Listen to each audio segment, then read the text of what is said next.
Wametangaza kwenye redio. Sisi ni waumini. Pale mlikuwa mzee Mwinyi. Swali hapa wote. Baada ya Aprili 27 mwaka 2026 kuibuka kwa hali ya taharuki katika kata ya Olasiti mkoani Arusha baada ya waumini wa msikiti unaopatikana katika eneo hilo kudai kwamba walikuta eneo la msikiti likiwa linawekwa alama kwa ajili ya mipaka na kuibua mzozo, jambo ambalo walidai kwamba hawakushirikishwa katika maamuzi yoyote kuhusu umiliki pamoja na uwekaji wa mipaka katika eneo hilo. Hatimaye tumempata Sheikh wa kata ya Olasiti Isa Kapama ambaye ameeleza kuhusiana na hali hiyo ya sintofahamu, huku akieleza eneo hilo liko chini ya Baraza Kuu la Waislamu Tanzania BAKWATA. Kwa jina naitwa Sheikh Isa Muhamedi Kapama, ni shekhe wa kata ya Olasiti, lakini pia ni mjumbe wa baraza la mashekhe wilaya ya Arusha jiji. Ni kwamba tuko hapa kwenye eneo la msikiti la Masjid Istiqama chini ya Baraza Kuu la Waislamu wa Tanzania BAKWATA. Eneo hili ni la BAKWATA. Ni kwamba siku ya jana tarehe 27 vile jana, nadhani msikusahau, walikuja watu wa halmashauri kwa ajili ya kuhakiki mipaka ya eneo la msikiti wa Field Force hapa Istiqama BAKWATA.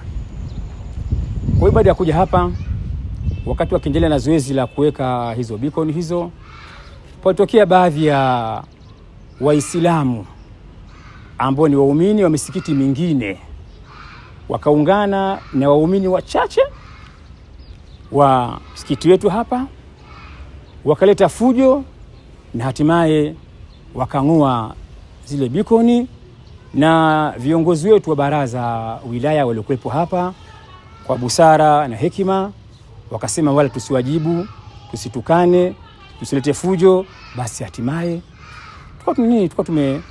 tumeondoka. Huu msikiti uko chini ya usimamizi wa nani? Huu msikiti toka umetolewa wakfu, msikiti huu hapa uko chini ya Baraza Kuu la Waislamu wa Tanzania BAKWATA.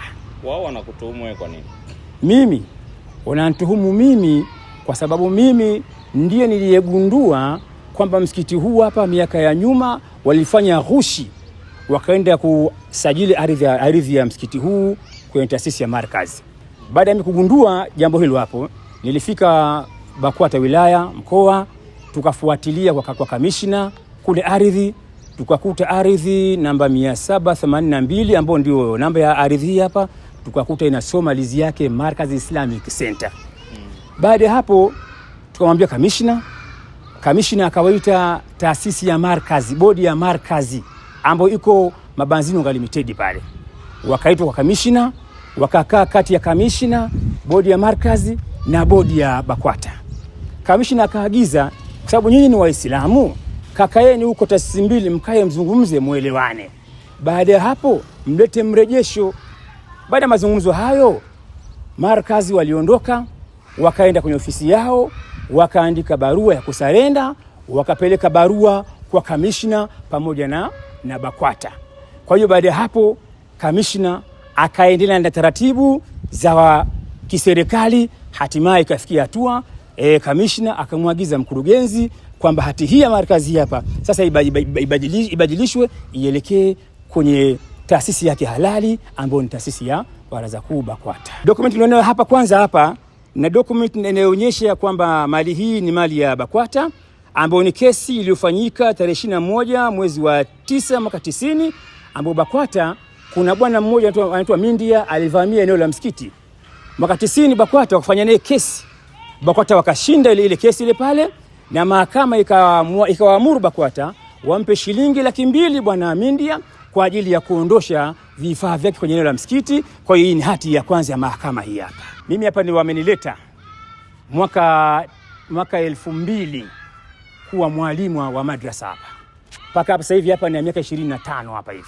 Sababu ndio kwa nifanya kazi hii hapa, nishirikiana na waumini ambao tunaswali nao hapa mpaka tumefikia hapa hivi hapa. Mimi shekhe wa kata. Kwa majina naitwa Sadiki Ali Mainda, ni muumini wa msikiti wa Field Force.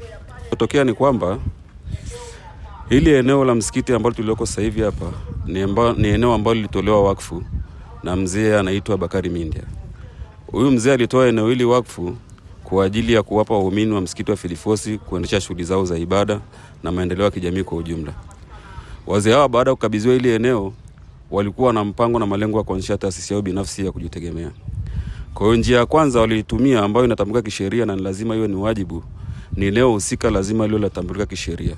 Na eneo hilo ili litambulike lazima liwe limekatiwa lizi. Kwa hiyo wazee hawa walichokifanya, walienda Markaz Islamic Center. Hii ni taasisi ya Kiislamu kama zilivyokuwa BAKWATA, kama ilivyokuwa TIF na taasisi nyingine za Kiislamu. Kwa hiyo walivyoenda baada ya kujiunga na hii markazi, wakapewa lizi mwaka 2002. Na lizi ya eneo hili hapa inaosoma ni eneo la markazi. Wazee hawa baada ya kupata lizi ile, walianza mchakato wao wa kuanzisha taasisi yao ya kujitegemea. Walienda moja kwa moja kwa hatua ya kwanza, walienda kwa ofisi ya serikali ya mtaa na documents zote ziko, kwa sababu ya muda sitaweza kuzisoma zote. Walipewa barua, wakaambiwa waende kwa afisa mtendaji wa kata. Mtendaji wa kata naye alitoa barua ambayo iliwaelezesha waende kwa mkuu wa mkoa, kwa mkuu wa wilaya. Kwa mkuu wa wilaya alienda akapewa barua, wakaenda kwa mkuu wa mkoa, mkuu wa mkoa akawapa barua, wakaenda Rita. Walipofika Rita waliwaambia ili taasisi yenu iweze kutambulika na ijulikane kisheria, lazima muende Baraza Kuu la Islam Tanzania ambao ni BAKWATA ili muweze kupata barua kwa ajili ya usajili. Na barua hizi zilitoka na BAKWATA walidhihirisha kuwa ile eneo ni mali ya waumini na waumini wanaruhusiwa kuanzisha taasisi yao na harakati zao kwa namna yoyote ile. Kwa hiyo sasa mpaka hapa tulivyo sasa hivi sisi tuko katika mchakato wetu wa kungoja control number kwa ajili ya kulipa uanzishaji wa taasisi yetu binafsi. Documents zote zangu ninazo, inaonyesha eneo ni mali ya markazi na ilikuwaje kama wao eneo la kwao waje tena kwa mara nyingine jana waanze kupima. Ni kwa nini lizi isome markazi toka mwaka 2002, wao mwaka 2026 waje waseme kuwa wanaweka tena lizi bikoni yao nyingine ambayo ni mpya. Hebu jiulize hapo likoje. Alafu kama ile eneo la kwao BAKWATA ilikuwaje wakaandika barua ya kuruhusu ianzishwe taasisi nyingine binafsi ambayo ya kimaendeleo ya kijamii na barua za BAKWATA ziko zinadhihirisha. Inakuwaje eneo la kwako wewe kwanza ulitolee barua lianzishwe kitu, alafu mwisho wa siku urudi useme tu la kwako. Kwa mnachotaka nini? Sisi tunataka eneo letu libaki kuwa salama na libaki kuwa chini ya waumini kwa sababu ni mali yao, waanzishe harakati zao wenyewe. Sisi hizi harakati zote tunaziona hapa mheshimiwa, majengo ya madrasa, msikiti, fensi na upijwa hii hapa na maduka yaliyoko ni michango ya waumini wanajitoa jasho na damu kwa ajili ya kuchanga michango yao ya kimaendeleo kwa sababu ya ile eneo.